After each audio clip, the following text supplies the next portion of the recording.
Welcome to Poly Pomona's URP 3350 class, Plan Making History and Future. Today's presentation is going to be based on the book Urban Land Use Planning by Berke, Godschalk, Kaiser, and Rodriguez. Today we're focusing on Chapter 2, which talks about shaping plans through the Sustainability Prism model. And my name is Scott Reimers. So here's a short outline of where we're planning to go today. We'll just do a review of chapter 1. We'll do a short introduction to this chapter. And this chapter is going to focus on five key principles. One is managing land use change, how we manage that process. What are the tensions while trying to develop sustainable development? The connection between sustainable development and livable communities. And then we'll talk about that Prism model for sustainability, which is really key and is going to be found on your midterm and final. And then how you get to that heart of the sustainability prism. We'll talk about that. Both of those key things at the end will be on your midterm and your final. So before we jump into chapter 2, let's do a quick review of chapter 1. Chapter 1 focused on the land use planning arena, and one of the takeaways from that chapter was that land use planning itself is messy. And so you need a flexible model in order to manage that process. We talked about game theory, we talked about different values that are within the planning process, and we introduced that idea of sustainability. So within sustainable development, there are different ideas about what that means. Um, and there's different models of how we've tried to get there. The traditional model was conventional low density development. So think of just large single family tracts of land. At the beginning, that was kind of thought of as sustainable in a way. But then we really got to the heart of what sustainability truly was with that three-legged stool of economics, environmental, and equity. We also introduced the idea of smart growth and new urbanism. We also looked at four values and coalitions within that game theory. The main ones being economic development, environmental protection, equity, and lastly, livability. Livability being the most recent addition to those values. And then the land use planning program, we talked about there being different types of plans. There's a comprehensive plan or general plan. General plan is a term we use in California. Comprehensive plan is kind of the more broadly used term. There's also specific plans and community-wide plans. There's zoning ordinances and infrastructure plans, all sorts of different plans. Then there's different needs of monitoring and evaluating a plan's implementation and just monitoring what's happening out there. So there's quantitative data, which is numbers driven. There's qualitative data, which is what's the quality of things. There's different legal and political changes you need to keep an eye on. You also need to update your plans periodically. So lots of monitoring and evaluation going on. And then the planner's role. The planner's role really is the rule maker. So you're the person who's setting the rules for that comprehensive plan update or specific plan update. Who's coming to the table? Is it everybody? When is that happening? When do you hold the meetings? Who gets to speak? How long? Whose input is taken into account? So all of those different rules come into account. And then we talked about different skills that planners need, whether it's being visionary or comprehensive, technically competent, being fair, being consensus seeking, and being innovative. So now that we've done a review of chapter 1, let's dive into kind of an introduction to chapter 2. So now that we've done our review of chapter 1, let's do an introduction to chapter 2. Chapter 2 talks about the tensions that are involved within land use planning.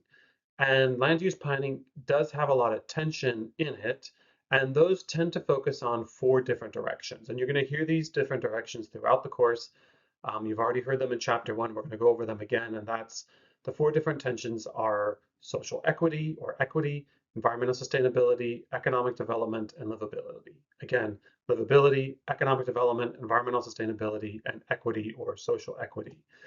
So there's these different forces pulling, and in different communities, each of those forces are going to be supported by different groups who have different amounts of power.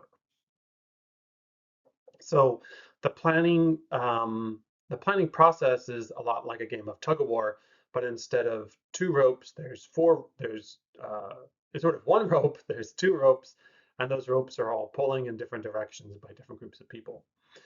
So we see this a lot actually in the regional housing needs assessment and RENA. And so within that process, the state and then the MPO, which in our case is the Southern California Association of Governments, decides how much housing should be allocated to each city or county, city and county.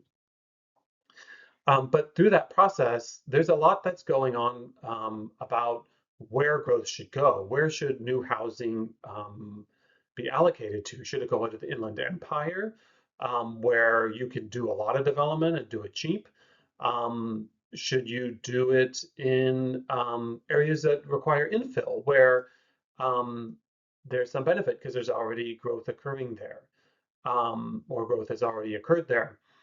Um, do you put it in lower income communities to help create some economic development? Or is that seen as a social equity issue? Because now once you put it in lower income communities, you have new people coming into those communities, and that creates a sense of gentrification. Do you put it in areas like in the Inland Empire that haven't been built out yet, or does that create a tension against environmental sustainability, where those areas should be preserved for open space? So you see already within RENA, there's these different tensions moving back and forth, and that's what we're going to talk about a lot today. Um, yeah, so let's get into it.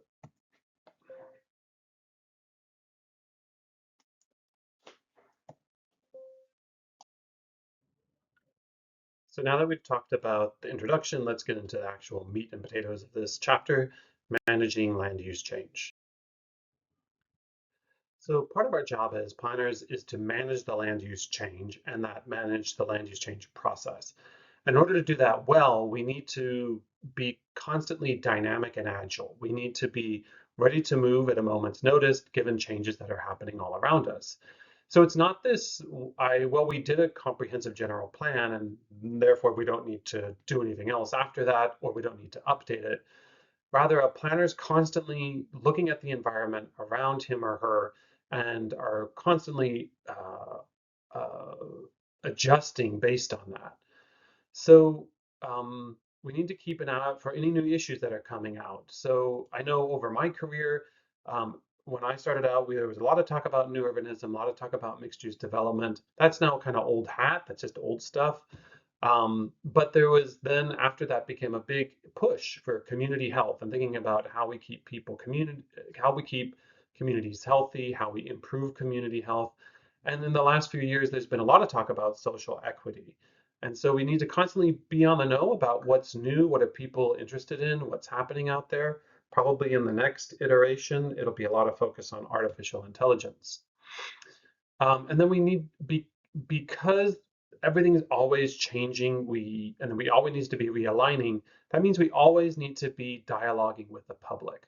Our population is not stagnant. Demographics are constantly changing. People are aging.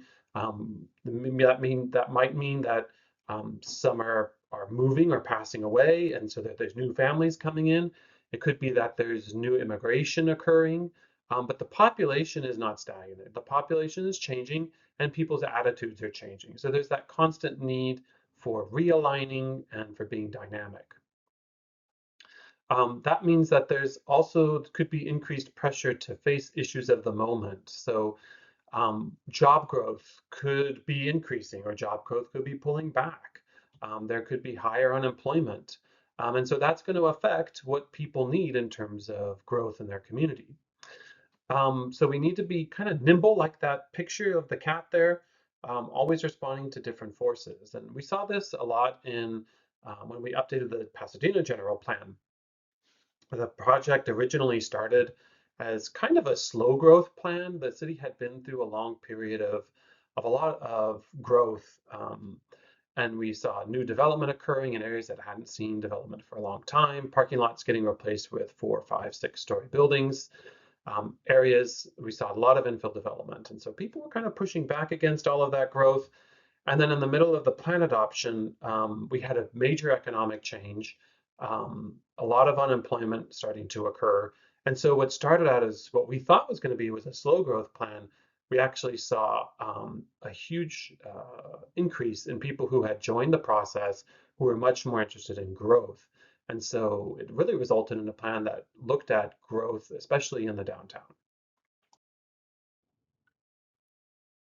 All right, so that was the kind of the first section of this chapter. The next section of the chapter, we're really going to focus on those tensions of sustainable development, and we're going to name them the different conflicts. So back in 1987, the World Commission on the Environment and Development set a definition for what sustainability was.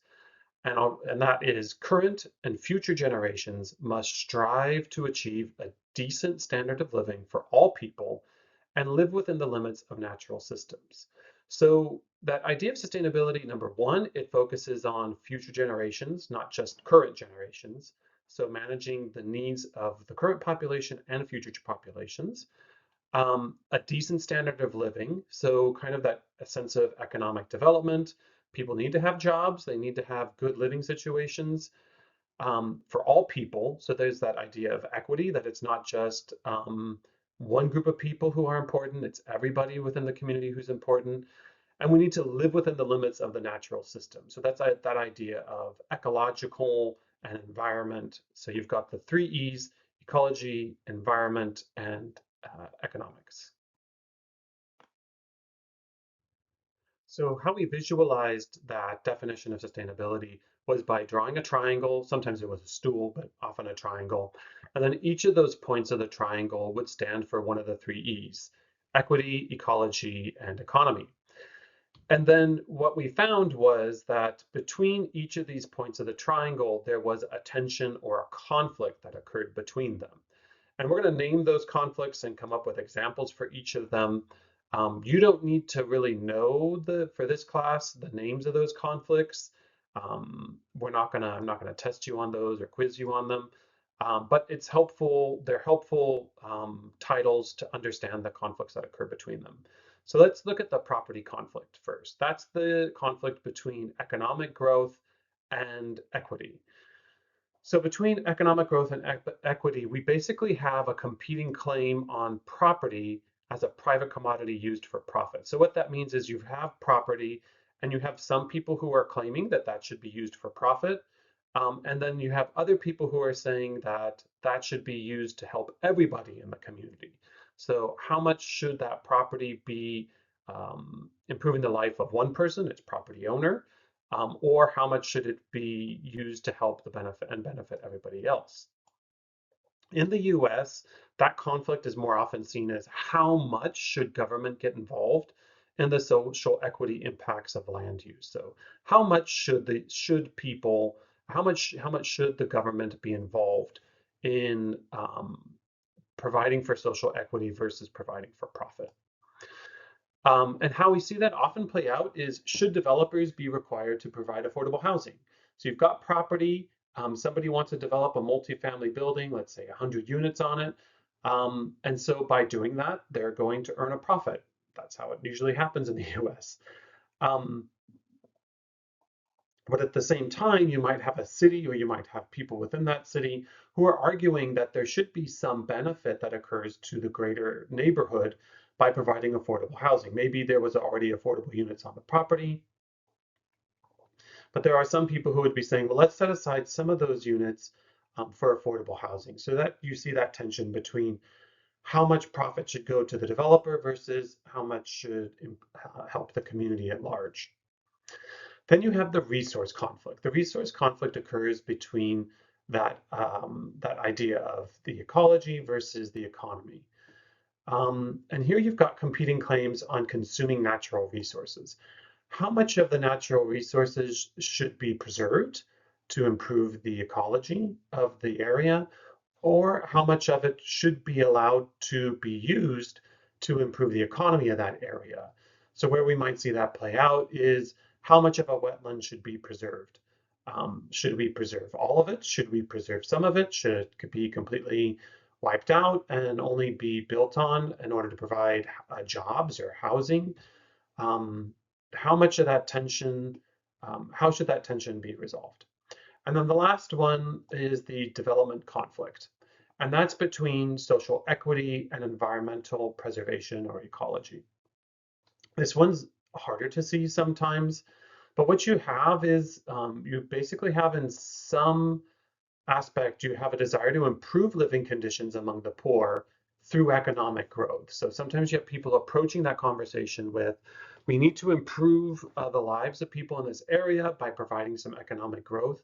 But then you've got other people on the other side of the debate saying, well, we need to protect the environment. So you've got that tension. So where an example of that might be, do we put a growth around freeways where development could help a poor neighborhood? Or is that actually really bad for the people because then you've got some air quality impacts. So the trouble here is that the planner needs to be aware of these tensions, and they need to be trying to seek out a comprehensive and fair conversation. And so you're trying to pay attention to these conflicts that are occurring. You need to listen to them, you need to hear them, you need to see them. Others are probably not going to notice them, and you've got to be comprehensive and fair as that process moves on. Now, this triangle leaves out the whole concept of livability. So that's what we're going to talk about in the next set of slides. So now that we've talked about what sustainable development is, I want to talk about the connection between sustainability and livability. So the authors, one of their main contentions is that in order to make a good place, you need to not just include or think about ecology, economy, and equity. You also need to think about it, actually, fourth element, which is livability. And livability is something that's kind of hard to define. On the slide here, you can see different ways of talking about it. But they're the things that make a place special, that make it livable, make it more enjoyable to live in. And so it might include things like placemaking, what makes this place special, what makes it unique, what makes your community different than other communities around it. How is the place designed well? If it's livable, someone's thought about the streets and the sidewalks and parks. They've thought about providing all of that. Maybe it's close by or close to the community, each of the parks. Maybe there's a consistent design theme. Um, it's a place that would encourage civic engagement as well. If it's livable, there's a mix of different building types. It's not all residential, it's not all commercial or industrial, but there's a good mix of those types. And they're all accessible. They're all pretty close by. So you're not traveling a long time to get from one set of uses to another. Maybe it's even walkable or at least bikeable. So if it's livable, there's also a diversity of activities occurring there. Maybe there's both local activities and regional activities. There's different types of places for different types of people. It recognizes that there's different populations. If it's livable, there's also historic preservation happening. It's not just turning its back on the history, but it's recognizing its history. Maybe it's trying to not just preserve it, but trying to make sure that history is brought into new development. And it's even looking at urban design. Is the place designed well on both the micro scale and the macro scale? So it's not just designed individual buildings, but even the two buildings together as a whole create a place that's aesthetically beautiful. So in order to create livable communities, there's kind of two approaches out there right now. One of the approaches is new urbanism, and the other is smart growth. So on this slide, we'll talk about new urbanism. It's important for you to know both of these different approaches and how they differentiate from each other. So in new urbanism, it's really focused on the built environment. It's much more, it's very much focused on aesthetics, on countering the effects of sprawl, making sure that there's a mix of different land uses. So it's not just all like, if you had a green field, it wouldn't be all residential like you might see in the Inland Empire. But it's making sure that there's some commercial retail uses there as well. There's some job generating uses as well. So it's really kind of a complete neighborhood. It's very much focused on pedestrian orientation, so that we're not talking just about driving around with your car from one place to another. You'll see often these are places with alleyways so that the street and sidewalk becomes much more important for pedestrians. You'll notice that commercial is spread throughout the development so that people can walk from place to place. The the sidewalks, and the streets are all designed around the pedestrian. And connected with that is the idea that there's a strong emphasis on human scale. So you don't see large shopping malls with hundreds of thousands of square feet. You don't see high-rise development again with hundreds of thousands of square feet of commercial. Um, you're not seeing large multifamily projects. This is really about smaller human scale. But that's also why some critics have problems with it, is that in some respects it starts to look like just another form of suburbanism. Um, it is often found mostly in greenfield development areas, so you're often taking areas that could be ecologically preserved and you're building on them. So that's another criticism of it. And that way you're contributing to a loss of green space. And it's not really social equity oriented. And because there's some criticism about the loss of green space, it's often considered not environmentally oriented. Although I think probably the leaders of new urbanism would disagree strongly with that contention. But your takeaway here is that it's much more focused on it tends to be more focused on design and on aesthetics and um, then more than, I should say, more than smart growth, which is our next idea. Smart growth is the other type of pathway that leads to, or supposedly leads to, sustainable development. Um, Smart growth, as opposed to dumb growth, focuses on the management of growth and how you get there. And it's often something that's hard to nail down or define. Um, and I should say, you don't see a lot of like visual aesthetic models of it. So you can't, unlike new urbanism, where you could roll out a set of plans and see a neighborhood that's been designed. Smart growth is more about a whole bunch of different principles all shoved into one space and then trying to make sure that you tick off all the boxes to meet that.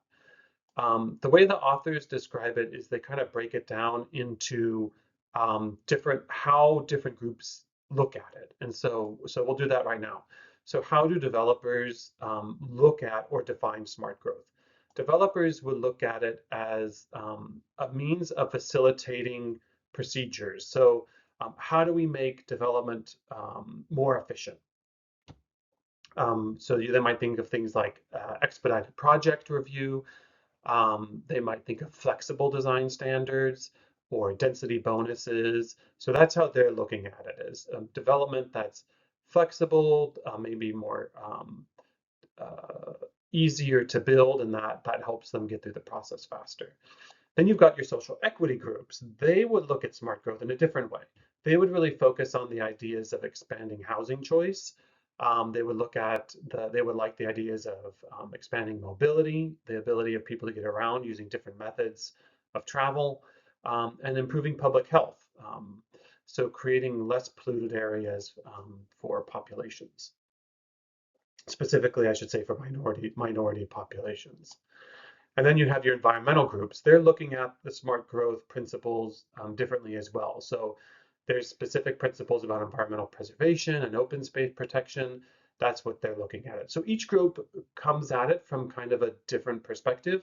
Planners come at it from a different perspective as well. They might come looking at it through similar eyes as some of the previous groups that I talked about. But others also might be looking at the fact that smart growth really focuses on the idea of infill development. And when you do infill development, instead of building a whole bunch of infrastructure for that development, you already have the infrastructure in place. You already have a street in place, you already have a sewer in place, you already have water lines, you're not having to build all that out. So that helps with cost savings. And then planners also might be look at the idea of revitalizing older areas. So you might have older areas that are kind of worn down looking, and planners might say, oh, if we if we add some development in that area, it would help revitalize that area. So what we're getting at is that there's a lot of different parties at the table who are looking at smart growth. Each of them understand it differently, and this is kind of an umbrella term that applies to all of them. So there's less conflict, I should say, between new urbanism and smart growth in comparison to those three E's of sustainability. So we've talked about the need to manage land use change. We talked about the different tensions between the three E's. And then now we've talked about both smart growth and new urbanism. In our next section, we're going to talk about the Prism model of sustainability. And so that takes our triangle and adds one more dimension to it, livability. So here we've got that what used to be a triangle, now we've got a third dimension, which is livability. And so instead of having a two-dimensional triangle, we now have a three-dimensional prism, which creates only more complexity and tension. So now instead of each corner standing for something, now we have each plane standing for something. So we've got one plane that represents equity, another plane economy, another plane environment, and the last plane livability. So now we've got four pieces: equity, economy, environment, and livability. And in the middle of that prism is what we're trying to hit. We're trying to hit the middle of the prism where each of those different forces is balanced. And so that's what we call the heart of sustainability. And perhaps it's in just a utopian ideal that somehow we can find a way to balance all these different things. Now, we should recognize that within this model that there's a lot of tension that exists, and adding livability only adds more room for tension. So similar to the triangular shape that you saw and how each line represented the tension or the conflict, that happens here again in the Prism model. So in this model, we've got the plane where economy and livability connect. What we have there is a conflict, the growth management conflict. So you'll hear some people arguing we shouldn't have more growth because that's going to reduce livability. And then you have other people who are arguing for more economic growth because that will improve livability. So does the free market, does having more development bring livability, or does growth management, managing that growth, bring livability? And we see that pop up in an example where requiring development to have some community benefits. So you might have some people saying, okay, we'll have economic growth. But with that economic growth, there needs to be some benefit to the community. Um, it might be having them invest in art, public art. It might be having them make some paying a large bill for improved park space, or maybe even dedicating land for park space. But that with development should come some community benefit. So another conflict occurs is called the Green Cities conflict, and that's where the plane of livability connects with the plane of environment or ecology. And so the question there is, how much should ecology take precedent over the urban form or over livability? And when I think about this, I think of two potential conflicts. One is not so much urban form, but maybe just livability. And that's spraying for mosquitoes. So decades ago, throughout the San Gabriel Valley, they used to fly planes over the city, and they would spray pesticides over the city to keep the mosquito population down. Now, while that made the area more livable because you weren't dealing with mosquitoes, we didn't have to worry about West Nile virus or Zika, it also hurt the ecology of the area. So what's better? Where is the right tension there? Another example might be investing in public transit versus expanding roadways. So I don't think there's anyone who thinks that dealing with congestion makes an area more livable. Usually we think congestion and livability are not, well, they don't work well together. So a city might decide to invest in public transit. Public transit may not really reduce congestion. What might reduce congestion better is to expand the roadway. But expanding the roadway system also affects the ecology of the area. Improving public transit improves ecology. Um, Allowing for roadway expansions only provides for more people driving, which hurts ecology. So you can see how those two things collide.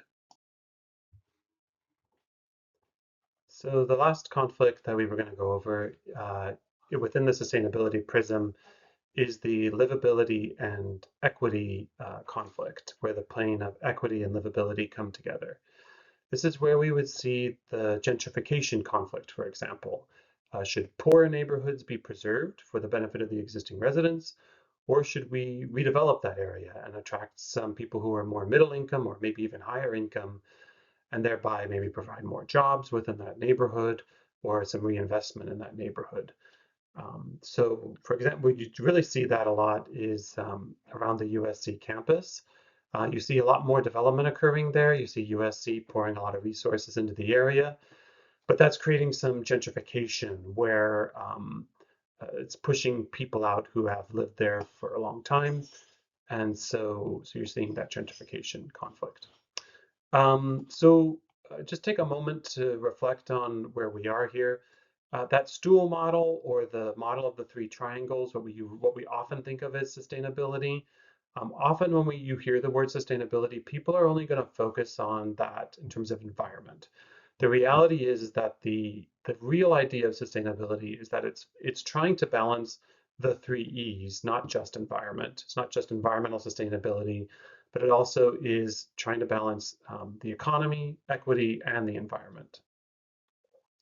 And the two main approaches to getting towards the heart of the sustainability triangle, or the sustainability prism, is new urbanism and smart growth. Both of those do focus on livability. The new urbanism approach tends to focus on kind of more of an aesthetic model, a more visual model. It's definitely does a better job at capturing people's imagination. Smart growth is that model where you've got a lot of different ideas kind of thrown into a bucket, and it's just called smart. And then I would just say for right now, what we're seeing is that social equity really is the main topic that the planning world is focused on. So we've been through almost the entirety of chapter 2. There's just one last section left. We've talked about how to manage land use change. We've talked about the tensions that exist between the sustainability triangle. We've talked about different methods of sustainable development, both the new urbanism and smart growth. Um, and then we just reintroduced, or we just introduced the idea of the Prism model of sustainability by adding livability. And in this last section, we want to talk about how we get to the heart of the sustainability prism. So to get there, we need to first understand that planning is messy and it's complicated. There's not an easy means or a one size fits all solution to get to the heart of that sustainability prism. There's not one theory, there's not one practice, there's there's not one thing that's going to get us there. That you need to look at a lot of different evidence, a lot of different numbers, both quantitative and qualitative. You need to hear back from a lot of different groups of people, and that's what will get us to sustainability. So you don't need some grand overarching strategy. What you really need is to combine and balance the following four practices. The first one being rational planning. Rational planning is really looking at things in a very analytical way. Think of scientists in a white lab coat trying to sit down and consider the best way of developing a city. So you start with a lot of data analysis. You look at a lot of numbers, and then not just what they are now, but what they would be in the future. So you've got forecasting. You have a lot of monitoring that's happening. And then you've got the whole rational planning process. So these scientists would then sit down and maybe do like a SWOT analysis, strengths, weakness, opportunity analysis. You would form some goals. You would collect and analyze all that data on the different alternatives. You would revise those goals and determine some objectives. And then you develop different alternative plans and evaluate them. You'd select a preferred alternative, implement the plan, and then monitor and amend it. So we're going to talk more about the rational planning process in the future. You're going to need to memorize those different steps. But for now, just think of it as a very kind of 1950s, 1960s rational scientist kind of checking off the boxes of going through these steps. We're going to establish some goals. We're going to collect and analyze data. We're going to revise those goals based on the data that we looked at. And then from there, we develop the objectives. Then we're going to come up with a group of different plans. We're going to evaluate whether they meet the goals and objectives. Then we're going to select one preferred alternative. We're going to implement that.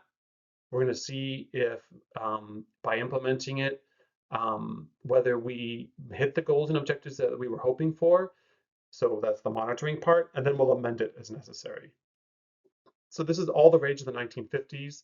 Remember the 1950s, there's a lot of thought about that the world is very mechanical, that it's a machine, and if we press the right buttons and set up the right gears and monitors, we can do things correctly.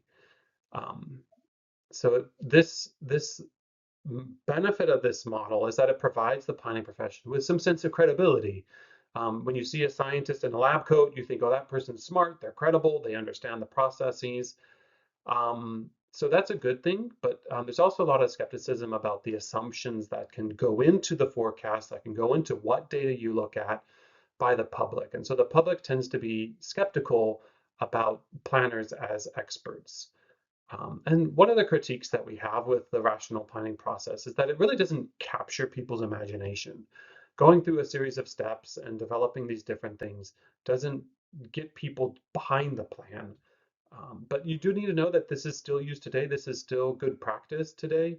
I can say with the general plan process in Pasadena, we still use that kind of rational planning process. But we've been adding new things layered on top of the rational planning process. So again, where we are in this chapter is getting to the heart of the sustainability prism. Just went over rational planning as one means of getting to the heart. Another means is consensus building. And so this was all the rage in the 1990s. This is what I grew up with as a planner. It kind of comes from that notion that kind of a postmodern ideal that everybody has a different way of seeing the world. And so we need to not only see the world through the eyes of this scientist in a lab coat who's reviewing it from his own perspective, but you need to go out and find the perspectives of everybody else in the community. So public participation became very important in planning. Sharing information with people, having discourse and conversation and negotiating things through the planning process became a key aspect of it. So this consensus building process, what it does is it brings people together from different populations. So you're bringing stakeholders together to address the controversy, talk about the controversy, and then hopefully through that process, you're building agreement about a general direction the city should go in. So this shouldn't be thought of as people taking a vote in order um, to decide things. It's more about getting a wide range of participants together at a table to negotiate these different tensions that we've talked about earlier in the lecture.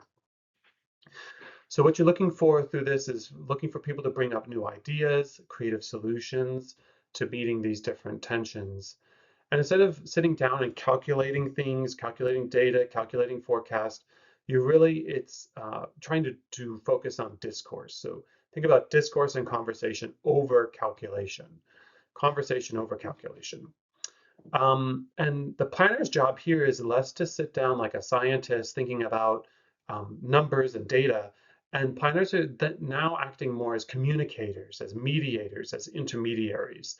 So they're the people that bring people together from different walks of life, different groups, and get them to start conversing about what's happening, mediating different tensions and disagreements, and then acting as an intermediary between these different groups.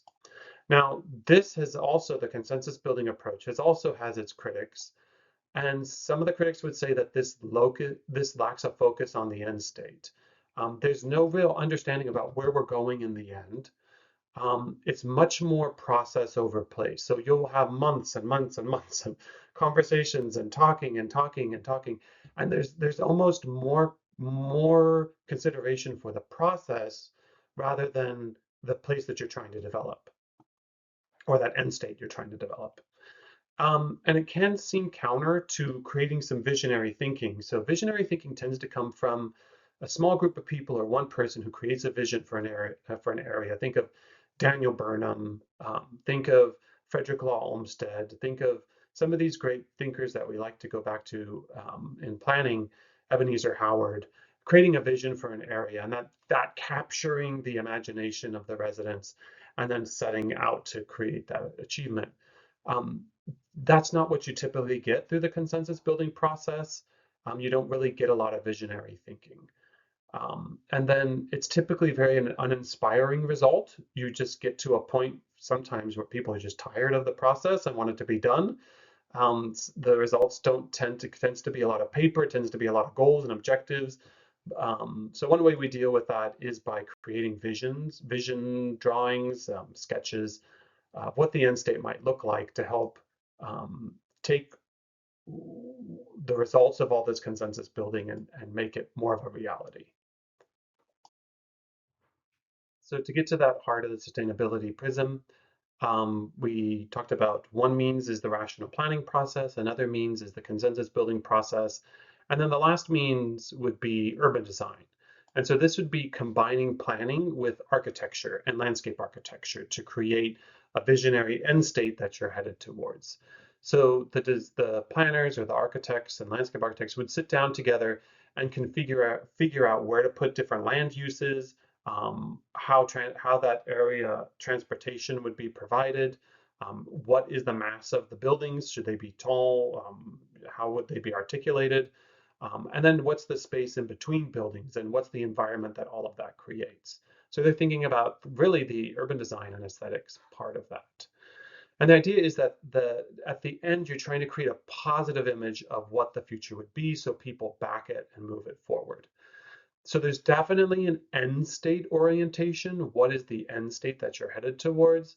But also really trying to create an inspiring vision for the future. And so this is where we meet people like Frederick Law Olmsted and Daniel Burnham and the City Beautiful movement. The whole idea of the World's Columbian Exposition and the idea of inspiring people to make America a beautiful place. And then you've got Ebenezer Howard and his Garden Cities of Tomorrow movement. And you've got ideas like Daniel Burnham saying, make no little plans, they have no magic to stir men's blood. So that's very much an urban design perspective. So this is really just one part truth mixed with large parts myth. And so rarely did one person by himself, uninfluenced, design a city. It often was a team, it was often a group of people. So, as much as we like to herald people like Olmsted and Burnham and Howard, rarely did one person do all this by him or herself. And Kevin Lynch, also an urban planner, didn't see planning as one process. It's really a long process of continual improvement and dynamic openness, constantly being open to new things. So the modern model is really a mix of urban design with a participatory process and rational planning. That's really the modern model. So mixing all of these different things together. So just to conclude for today, chapter 2, we started with managing land use change, that it's the job of the planner to be flexible, to be agile, to be constantly on the lookout for what's changing in the urban environment, and to manage that land use change process. We then talked about all the tensions that occur in order to try to do real sustainable development. That real sustainable development isn't just environmental sustainability, but that it takes into account the economy and social equity. And that within that, there are different conflicts. There are conflicts that need to be adjusted for, that planners have to be agile in order to fix. And then we talked about some different models of getting to sustainable development. There was both the smart growth model and new urbanism. New urbanism being that idea of being a little bit more, being much more focused on aesthetics and an end state design over smart growth, which is kind of a grab bag of great ideas that planners should aim for.